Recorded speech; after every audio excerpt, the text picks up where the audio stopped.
সুদ হচ্ছে পুঁজিবাদী অর্থনীতির হাতিয়ার। দমন নিপীড়নের মূল মাধ্যম হচ্ছে সুদ।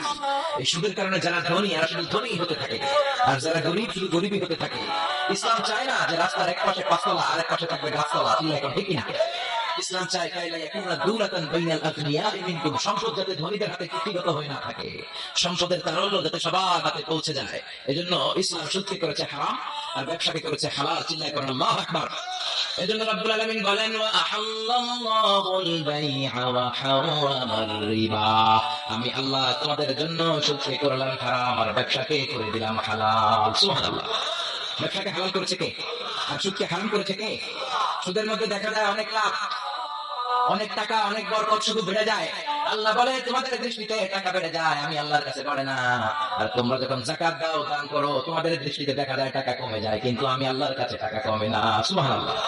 এজন্য সুদ